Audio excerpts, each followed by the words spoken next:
Kita pantau perkembangan banjir di tol menuju ke Bandara Soekarno-Hatta. Sudah ada jurnalis Kompas TV Renata Panggalo dan juru kamera Febri James dan yang berada di Cengkareng, Jakarta Barat. Dan juga ada di Triksi Valencia dan juga juru kamera Bondan Wicaksono yang berada di Cengkareng, Jakarta Barat. Kita ke kawasan Cengkareng dulu, ada Triksi di sana. Triksi, bagaimana proses evakuasi yang berlangsung di sana?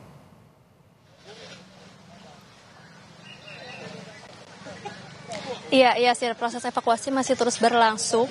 Melihat juga ini sudah menjelang pukul 5 waktu Indonesia bagian Barat, di mana nanti ketika sudah mulai gelap, di dalam ini masih belum ada aliran listrik maupun juga aliran air yang menyala. Maka dari itu ada kemungkinan akan semakin banyak warga yang melakukan evakuasi ataupun juga meninggalkan tempat mereka. Nah, tapi memang sebenarnya kalau kita melihat belum ada posko secara terpusat yang dibangun maupun juga posko secara mandiri yang dibangun oleh warga sekitar. Karena kalau tadi saya berbincang dengan beberapa warga, mereka memilih yang pertama melakukan evakuasi, mengungsi di rumah saudaranya masing-masing. Ataupun yang juga yang kedua adalah karena ini adalah perumahan rumah susun ya dengan ketinggian ataupun juga dengan 4 lantai.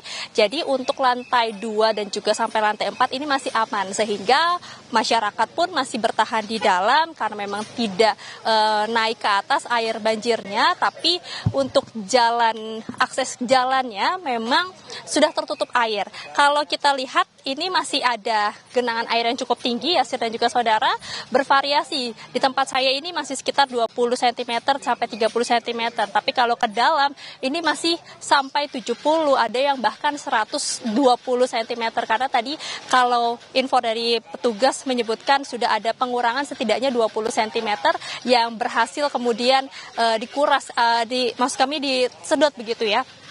Nah, tapi kalau misalnya terkait dengan masyarakat sendiri, ketika mereka memilih untuk tetap bertahan di rumah masing-masing, memang ada beberapa warga yang kemudian keluar dari rumah untuk mencari makanan, minuman, lalu kemudian mereka balik lagi ke dalam untuk bisa mengumpulkan setidaknya logistik buat keluarga sendiri ataupun juga dengan tetangga-tetangganya. Jadi masih banyak sekali masyarakat yang tetap memilih di dalam, sekalipun juga nanti ketika jelang malam hari sudah tidak ada lampu ataupun juga sudah tidak ada listrik dan air, akan ada juga masyarakat yang masih memutuskan untuk evakuasi.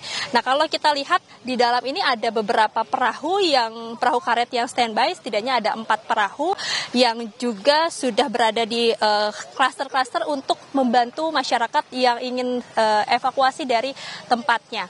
Tadi kami melihat baik dari perahu-perahu tersebut memang mayoritas adalah ibu-ibu, kemudian juga lansia dan juga yang membawa anak-anak. Nah, anak-anak ini yang kemudian menjadi prioritas utama untuk dilakukan evakuasi, termasuk juga bagi keluarganya untuk memutuskan mengungsi di rumah saudaranya masing-masing, karena mengingat juga bagaimana kondisi di dalam dan banjir ini sendiri yang dikatakan adalah banjir tertinggi dibandingkan pada tahun 2020 ataupun juga pada banjir biasanya, ini diperkirakan akan surut sekitar 3-5 hari. Maka dari itu masih ada kendala-kendala yang dialami dari air kali yang lebih tinggi daripada air tempat ini, sehingga tidak bisa menyedot air.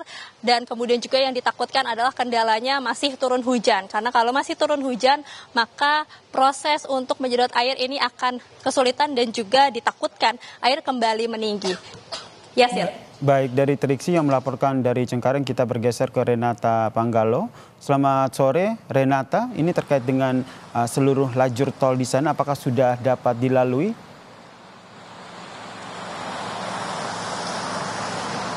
Iya, Yasir, sayang sekali memang untuk lajur yang bisa berfungsi yang sedianya 4 lajur, kini baru bisa difungsikan 3 lajur, karena memang untuk genangan air sampai saat ini masih menggenangi lajur keempat dan juga bahu jalan. Kalau di titik kami melaporkan saat ini, Yasir dan juga saudara, ini ketinggiannya sekitar 20 cm. Juru kamera Kompas TV, Febri James, akan memperlihatkan kepada Anda situasi terkini lalu lintas di Jalan Tol Sediatmo kilometer 31 tempat kami melaporkan. 3 lajur yang sudah berfungsi memang masih agak sedikit becek di area lajur 3, namun ini sudah bisa digunakan. Untuk kecepatan kendaraan sendiri ini, Yasir dan juga saudara, diperkirakan sekitar 10-20 km per jam saja, karena ini memang belum cukup aman bagi kendaraan untuk melaju dengan cepat karena masih adanya genangan air. Selain itu juga antrian kendaraan, karena kita tahu di titik ini di kilometer 31 memang sangat dekat dengan gerbang tol Cengkareng yang mengarah ke Bandar Udara Internasional Soekarno-Hatta. Jadi memang untuk antrian ini cukup padat karena selain kendaraan ini harus berjalan cukup lambat karena adanya genangan air, dan juga ini merupakan antrian untuk masuk gerbang tol begitu, Yasir dan juga saudara. Sampai saat ini petugas sudah mengerahkan sebanyak 5 pompa air. Memang ini menjadi antisipasi yang sudah dilakukan oleh Jasa Marga karena memang sejak tadi malam curah hujan yang tinggi ini menyebabkan banjir di sejumlah titik di Jalan Tol Sediatmo, khususnya di tempat kami melaporkan ini di kilometer 31. Kita berharap tentunya karena ini cuacanya memang masih cukup mendung begitu, ini hujan tidak datang lagi, karena tentu karena apabila kembali hujan, saudara, ini ditakutkan atau dikhawatirkan akan kembali terjadi genangan air yang lebih tinggi lagi. Yasir. Terima kasih jurnalis Kompas TV Renata Panggalo atas informasinya terkait dengan tol Sediatmo menuju ke bandara yang masih belum bisa beroperasi secara normal begitu, dan sebelumnya ada Triksi Valencia terkait dengan bagaimana proses evakuasi korban banjir di Rusun Cengkareng.